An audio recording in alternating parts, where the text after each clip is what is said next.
On July 26, 2019, the first ever episode to the famous series The Boys would drop, but the creator didn't know what they have created just yet. The show had multiple superheroes, often referred to as soups, which were propagated by the fictional Vought Corporation, protector of the American soil.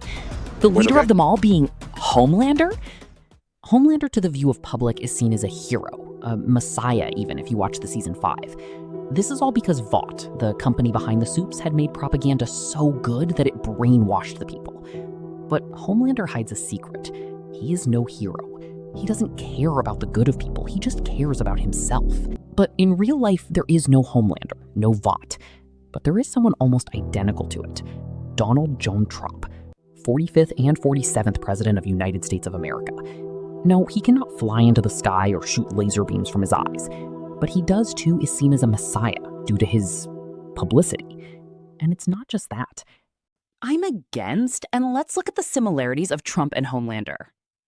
Homelander was a lab product conditioned by Vought scientists and under heavy surveillance. Homelander's white room that he was locked in is named Bad Room. The room was the worst room for a kid. All walls were white and soundproof. He was tortured regularly to test his limits. He was mocked by one of the scientists, and he had no freedom or privacy. The room was a solid number 2 to hell. No one can stay sane in there. While Trump didn't have a childhood as bad as Homelander's, he too had to go New York Military Academy, which is not an ideal place for a kid either. The one good thing, he was 13 by the time he was sent to military school, unlike Homelander, who had to live in the room since the start. Military school was no better for Trump. Trump's mentor was a World War II veteran named Theodore Tobias. Tobias didn't use words, he used slaps and blows. He would conduct cage matches between students to settle disputes. Trump didn't just follow the rules, he manipulated them. He became obsessed with cleanliness and order contests, not because he loved chores, but because he loved winning. This is similar to how Homelander is obsessed with being loved, which we'll get to later. By Trump's senior year, he was a student captain. He ruled his dormitory with an iron fist. He learned that fear was a more effective tool than friendship.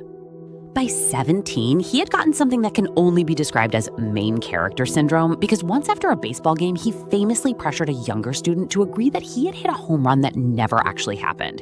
This isn't a big deal on his own, but this made him realize something.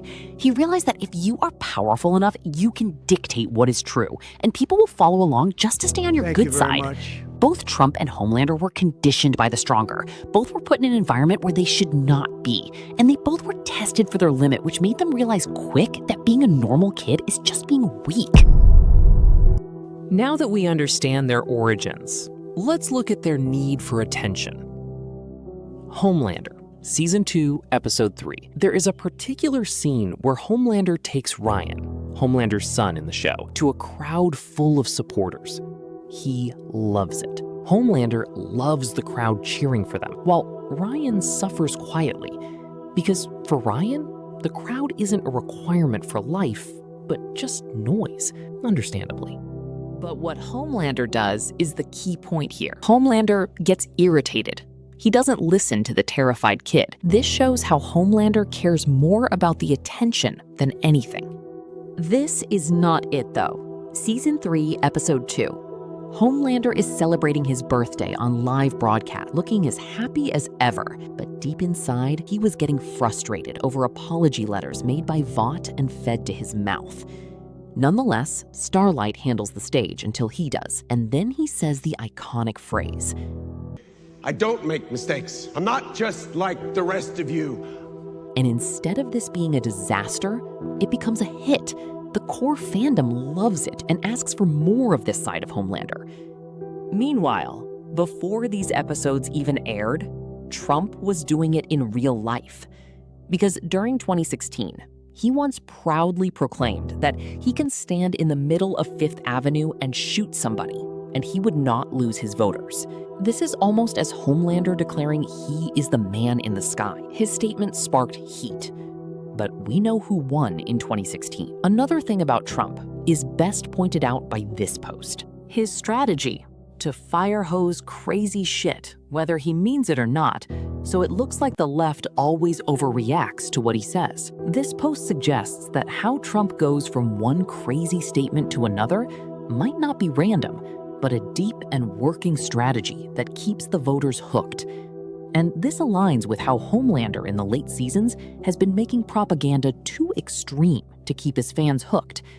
It's not just their way of presenting themselves, but too about how they react to problems. Because in season 2, when the Compound V leaked and people found out about the corporate greed that was hiding behind the helping-looking soups, people got mad. People got really mad. The people took on the streets and protested heavily against Vought Corporation.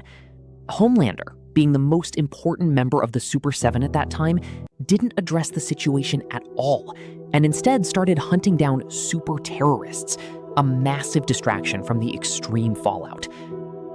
Similarly, when the big tariff war started, Trump faced massive backlash. The public was mad, they were scared of the consequences. The opposition called it a dumb move. Trump's response? He pulled back $73 million in aid from Myanmar, for some reason. And he also got to the Supreme Court to resume the deportation of the same country who will soon be invaded by America, making them American once again, legally this time. This all feels eerily similar to how Homelander would have managed it, just less violent. Because Trump's actions, too, dominates the news, like how it is in the Boys universe.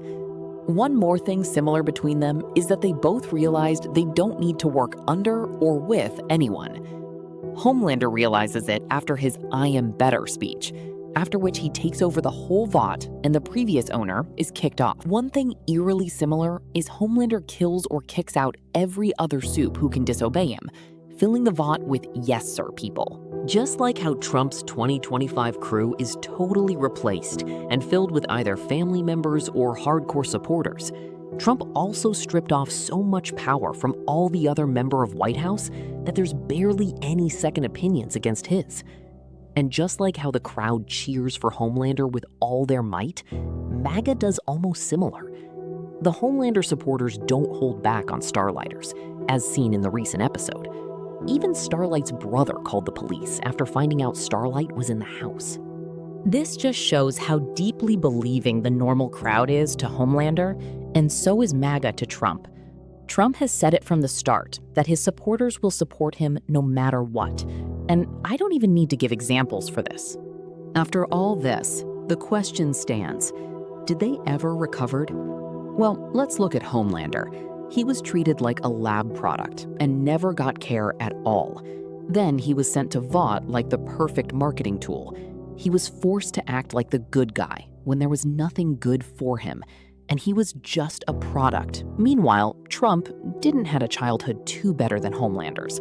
Military school broke and reshaped him. Money sucked the soul out, and politics completely turned his life around. Both had a unique past, but both made the same decision, living off approval and attention. In my opinion, they did recover, but had a totally new direction ahead. And justifying their questionable behavior because of their past is an action I'm against.